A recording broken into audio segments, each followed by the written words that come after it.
Al fin y al cabo al hombre le pueden quitar las cosas, menos lo que tiene acá. Así es. A nadie. Así lo maten. Y si uno muere, esto quedan los demás. Hola, somos el Grupo 1 y en esta oportunidad comentaremos sobre cómo el terrorismo en el Perú marcó un capítulo doloroso en la historia de nuestro país, especialmente durante las décadas de los 80 y 90, dejando cicatrices profundas en la sociedad y en la política peruana. ¿Hay alguien arriba? ¡Mijo!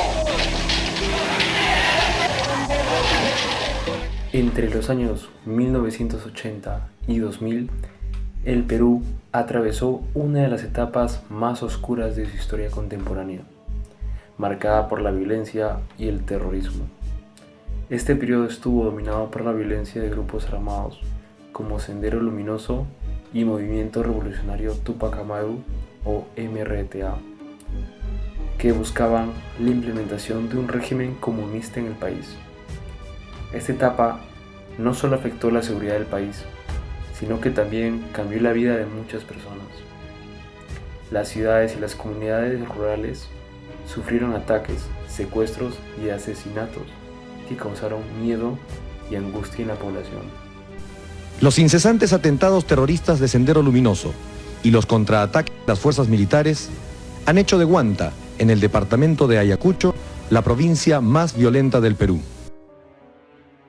A principios de la década de los 80, el Perú enfrentaba una situación económica y social complicada.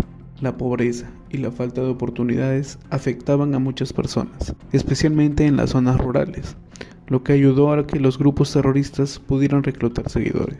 En 1980, Sendero Luminoso inició su lucha armada y el MRTA, en menor medida, también llevó a cabo acciones violentas. Sendero Luminoso, fundado por Abimael Guzmán, se caracterizó por su extremismo ideológico y su rechazo al sistema político y económico peruano. Usaba métodos muy violentos como ataques con bombas, asesinatos de autoridades y líderes de comunidades y presión constante sobre las zonas rurales. El MRTA también usaba la violencia y secuestraba personas para imponer un sistema socialista, aunque era menos brutal en comparación a Sendero Luminoso. El Estado peruano, ante la creciente amenaza, adoptó una política de lucha frontal contra los grupos terroristas con el apoyo de las Fuerzas Armadas y la policía. Sin embargo, los enfrentamientos fueron brutales y llevaron a la muerte de miles de personas, incluidos civiles inocentes. Unos piensan que es una gran derrota. Sueñan. Decimos, sigan soñando. Es simplemente un recodo, nada más. Buenos días, mi nombre es Samantha, soy alumna del OPC y en esta oportunidad queremos hacerle, el grupo y yo, una entrevista acerca del terrorismo y los atentados con coche bombas para un trabajo de historia. ¿Me podría decir cuál es su nombre, su grado? Mi nombre es Ronald Muñante Valdés. Tengo el grado de oficial brigadier de la Policía Nacional del Perú en una situación de retiro. He trabajado en varias unidades, como es tránsito, emergencia, comisaría. He participado en el conflicto Perú-Ecuador en el año 95. Y acá estoy para responder su pregunta que usted pueda hacer. La primera pregunta que le haría sería: ¿qué medidas de seguridad implementaban para prevenir esos ataques con coche bombas? Bueno, el terrorismo empezó en el 80, no en el 90, del 80 hasta el 2000.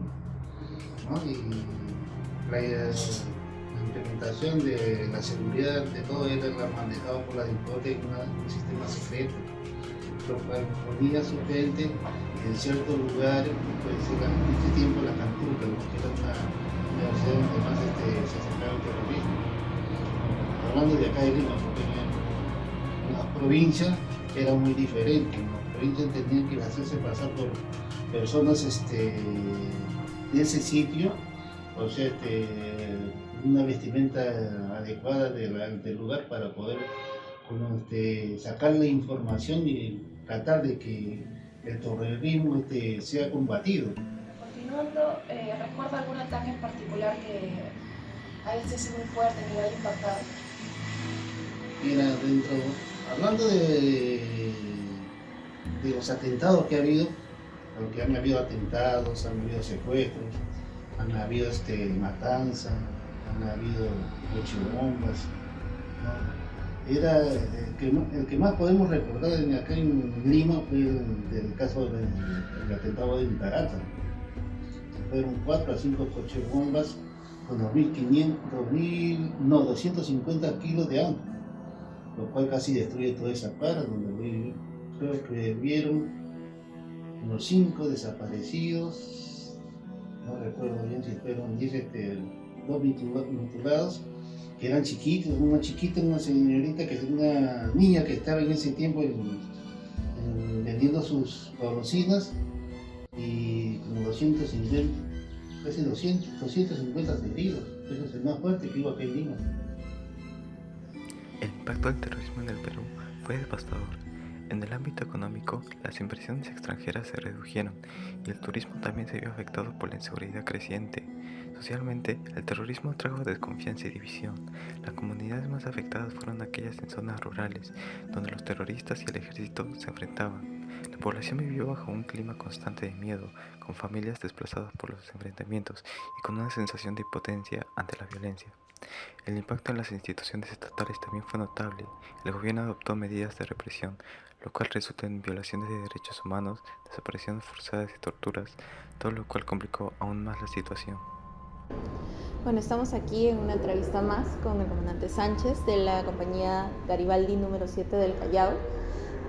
Buenas tardes, muchas gracias por darnos la entrevista del día de hoy para este trabajo universitario. De antemano quiero agradecerle por su tiempo y por el buen recibimiento que tanto usted como los compañeros de abajo nos han brindado al entrar a esta que es su casa, la compañía Garibaldi número 7, que es una compañía italiana. Y comenzamos con las siguientes preguntas, ¿no? Gracias. Continuamos con las siguientes preguntas. El tema original de esta entrevista es el tema del terrorismo durante la época de los 80-90 aquí en el Perú.